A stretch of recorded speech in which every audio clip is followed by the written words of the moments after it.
जय श्री सीताराम। अयोध्या से मैं रविंद्र ओझा महाराज स्वागत करता हूं आपका अपने चैनल चमत्कारिक शक्तियां और मंत्र में।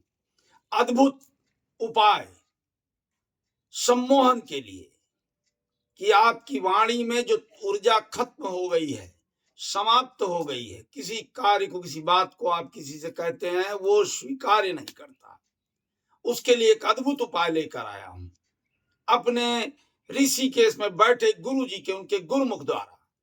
एक अद्भुत मंत्र। कारण यह होता है कि आप अपनी ऊर्जा को कुछ गलत कार्यों के द्वारा समाप्त कर देते हैं, कुछ गलत तरीकों को प्रयोग करके खत्म कर देते हैं, मन में हीन भावना लाकर, मन में छल कपट ईर्ष्या द्वेष ला करके, गलत विचारधाराओं में जाके, गलत रास्तों पे भटक कर, गलत चीजों को अपना करके आप अपने शरीर की समस्त ऊर्जाओं को क्या करते हैं, नष्ट कर देते हैं। उसके बाद क्या होता है, भटकते हैं।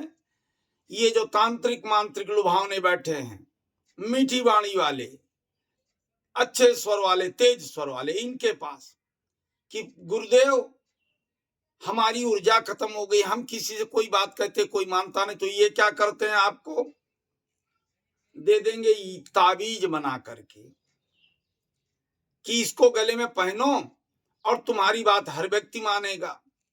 और ये नहीं कहेंगे आपसे कि गलत रास्तों को छोड़ करके, मन के गलत विचारों को छोड़कर, मन की गलत भावनाओं को छोड़ करके अच्छे रास्ते पर चले। जैसे एक भजन आपने गीत सुना होगा कि ज्योत से ज्योत जगाते चलो, मन प्रेम की गंगा बहाते चलो, राह में आए जो दीन दुखी उनको गले से लगाते। तो क्या होता है कि आपका स्वर, आपकी वाणी ही मुख्य है। और वो कब जागृत होती है, कब वो उच्च अवस्था में आती है कि जब आप मन के गंदे विचारों को हटा करके, जो आपके मन में ईर्ष्या द्वेष छल कपट कि अरे उसने गाड़ी ले ली, अरे उसने बंगला बना लिया, अरे वो बढ़िया खा रहा, इन सब विचारों को हटा, गंदे विचारों को हटा करके अपनी ऊर्जा को जागृत करते हैं। मनसा वाचा कर्मणा को, सभी इंद्रियों को, समस्त इंद्रियों को का शुद्धिकरण करते हैं और मन लगाते हैं हरि भजन में, लोगों की सहायता करते हैं, दीन दुखियों की मदद करते हैं। तो आप जितना आप लोगों के प्रति समर्पित भाव से, जितना आप इस सनातन धर्म से जुड़ रहे हैं, तो शब्द मत कहिए सनातन धर्म, सनातन धर्म के हित के लिए कार्य भी करिए। और सनातन धर्म है क्या? सनातन धर्म शब्द नहीं है, सनातन धर्म कर्म है कि दीन दुखियों की मदद करो, उन गरीब कन्याओं का विवाह कराओ। वाणी से ना कह दो कि अरे हम तुम्हारी लड़की में की शादी में इतना देंगे, मदद करेंगे तुम्हारी। बाद में क्या हुआ, जब व्यक्ति अवसर आया तो आप पीछे हट गए। तुम परेशान ना हो, दुखी ना हो, तुम्हारे साथ हम हैं, तुम्हारे कल्याण के लिए। और जब अवसर आया तो उस परेशान व्यक्ति से दूर हो गए। ऐसे बहुत से लोग हैं कि शब्दों का अनुसार सनातन धर्म के प्रति, धर्म क्या है, कर्म है, शब्द नहीं है, ये कर्म है। तो इन जब कर्मों को आप करेंगे, इन आधारों को आप लेंगे, तो आपकी ऊर्जा जागृत होगी। जब ऊर्जा जागृत होगी तभी आप किसी को सम्मोहित कर पाएंगे, किसी को आकर्षित कर पाएंगे। चेहरे का तेज जब तब जागृत होगा। वाणी जो ये जिह्वा है, इसमें आकर्षण तब उत्पन्न होगा कि जब आप अपने अंतरात्मा को जागृत करेंगे। और कैसे जागृत करेंगे? हरिभजन में मन लगाकर, धर्म का कार्य करके, लोगों की सहायता करके, दीन दुखियों की मदद करके। ये सब कार्य करके ही आप अपनी वाणी को तेज कर सकते हैं, अपनी ऊर्जा को जागृत कर सकते हैं, गलत रास्तों से हट करके, अच्छे कर्म करके। तभी आप अपना कुछ कार्य कर सकते हैं। चलिए आगे बढ़िए, अग्रसर हों अच्छे कार्यों के लिए। तो आज जो विधान आपको बता रहा हूं सम्मोहन के लिए, कि वाणी का तेज खत्म हो गया, चेहरे का तेज खत्म हो गया है, इन सब गलत रास्तों पे भटक कर। तो कहीं आप तांत्रिक मांत्रिक के पास ना जाएं। वो गंडा ताबीज धारण करने से तेज नहीं उत्पन्न होगा, तेज होगा कर्म से, अपनी ऊर्जा को जागृत करने से। तो आज जो गुरुमुख द्वारा लाया हूं ये मंत्र, ये आपकी वाणी को, आपके चेहरे को तेज करेगा। आश्चर्यजनक, अरे ये क्या हो गया? यही व्यक्ति था कल तक मुझसे दूर भागता था, आज कैसे मेरे पास आ रहा है बुलाने पर? यही व्यक्ति था जो मुझे देख करके मेरे कार्य को नहीं करता था, और यही आदमी था जो मुझे देख करके मुझसे दूर भाग जाता था, मेरे कार्य को संपूर्ण नहीं करता था। आपके व्यवसाय के लिए भी बड़े परेशान उद्विग्न मन में, तो हर कार्य के लिए ये एक मंत्र है, अद्भुत मंत्र, ये वैदिक मंत्र है। बड़ी मुश्किल से ढूंढ करके मैंने निकाला, अपने गुरुजी द्वारा प्राप्त किया। तो इसको आपको करना क्या है? दिन होता है पूर्णिमा का, उस दिन बैठना है शुभ मुहूर्त में, वस्त्र पीले धारण करके, शरीर पर एक भी वस्त्र ऐसा न हो जो पीला ना हो, समस्त वस्त्र पीले हो, पीला तिलक हो, पीला गमछा हो।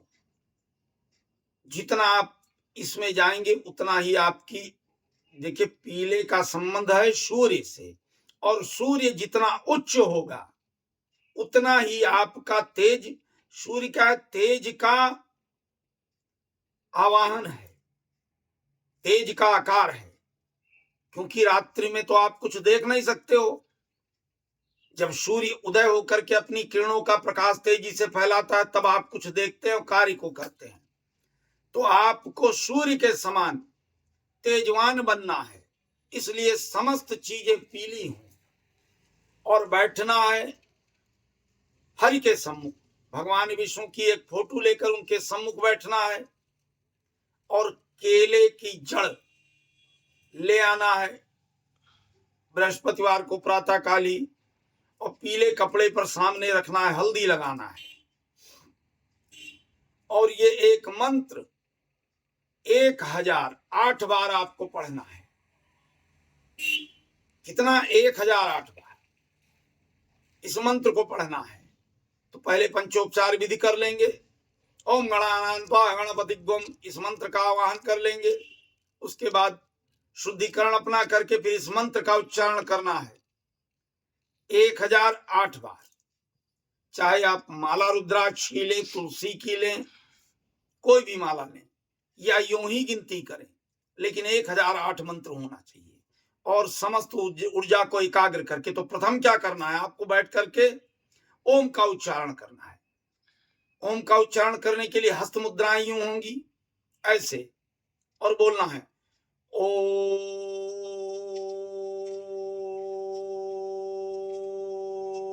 जितनी देर तक आप अपनी श्वसा को ऊपर की तरफ खींचकर मस्तिष्क में चढ़ाएंगे उतना आपकी ऊर्जा जागृत होकर यहां पर आएगी। जब यहां पर आएगी मुखमंडल पे, तो चेहरा अपने आप तेज होगा, वाणी की शुद्धता हो जाएगी। अब जब वाणी की शुद्धता हो गई तब इस मंत्र का उच्चारण शुरू करें कि ओम द्रंग भगवते नमः सम्मोहाय कृते कते महाविलक्षणे महादुर्गाय हरि ओम शरणम, हरि ओम शरणम।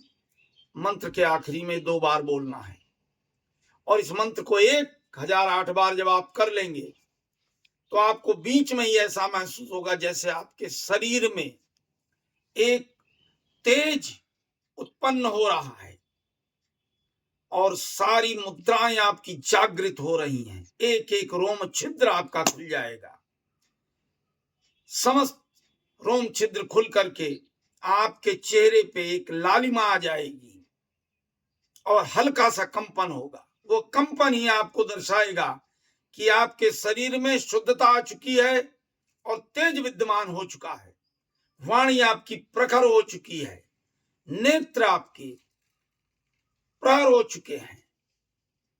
और जब ऐसा हो जाए तो आपको गंगा जल लेकर एक कटोरी में रखना है, और उसमें 3 बार ऐसे उंगली डुबो करके यूं प्रणाम करना है, और उस गंगा जल को पी जाना है। फिर आप उठिए और तुरंत ना मुड़िए। अक्सर ये देखता हूं कि लोग जाप करके पूजा करके उठते हैं और तुरंत मुड़ जाते हैं। नहीं, 3 कदम पीछे हो करके फिर प्रभु को प्रणाम करके तब आप धीरे से मुड़े। मुड़ने के बाद में आप अपने कार्य को, जो आपका रुक रहा है, उसके लिए, जो व्यक्ति आपकी बात नहीं मान रहा, उसके लिए आप जाइए और एक बार बोलिए, भैया मेरा ये काम कर दो, आज आओ मेरे साथ यहां चलो। देखिए वो व्यक्ति कैसे खींचा हुआ आपके सम्मोहन में आपके साथ आ जाता है। अच्छा, ये भी बता दूं, व्यवसायियों के लिए भी है कि वो भी इस कार्य को कर सकते हैं। भोजपत्र पे इस मंत्र को लिख करके 1008 बार पढ़कर उसी पूर्णिमा के दिन, और उसके अंत में भोजपत्र पे अनार की कलम से इस मंत्र को लिखकर हल्दी से और व्यवसायिक स्थल पे लटका दें। 1000 गुना वेग से व्यवसाय चलने लगेगा। ये तांत्रिकों के पास जाने की जरूरत नहीं पड़ेगी कि ये लटकाओ वो लटकाओ यंत्र पहनो, कुछ नहीं। यही आप करिए, लाभ लीजिए, सम्मोहन को, अपनी ऊर्जा को जागृत करिए, अपने कार्य को पूर्ण करिए। जो व्यक्ति आपकी बात को नहीं मान रहा है उसके पास जाइए, देखिए कैसा जादू होता है। ये तो जादू है, अद्भुत चमत्कार है। तो इसको करें और लाभ लें, कहीं भटके नहीं। और कोई भी समस्या हो, वीडियो में दिए नंबरों पर संपर्क करें। आकर रविवार के दिन अयोध्या में मिल सकते हैं। आपके लिए मैं बैठा हूं, श्री हरि की शरणों में, हनुमान जी की शरणों में, आपकी सेवा में तत्पर हूं, हमेशा आपके साथ हूं। और लेकिन ये भी बताऊं अंत में कि ये जो कार्य अब कैसे हुआ, सनातन धर्म का कार्य कर्म से हुआ। कैसे हो गया कि जैसे आप अपने हितार्थ ना सोचे, अन्य लोगों के हितार्थ सोचते हुए कि लोगों का भी लाभ हो, तब मेरा लाभ होगा। तो मेरे इस वीडियो को ज्यादा से ज्यादा लाइक शेयर सब्सक्राइब करें, जिससे अन्य भाई बहन, अन्य आपके सखा बंधु लाभ ले सकें। जब वो लाभ लेंगे तभी ऊर्जा जागृत होगी। मैं पहले ही वीडियो में बता दिया हूं कि लोक कल्याण से ऊर्जा जागृत होती। तो ये लोग कल्याण करें और लाभ लें। इसी के साथ मैं रविंद्र ओझा महाराज अयोध्या से आप लोग से विदा लेता हूं। जय श्री सीताराम।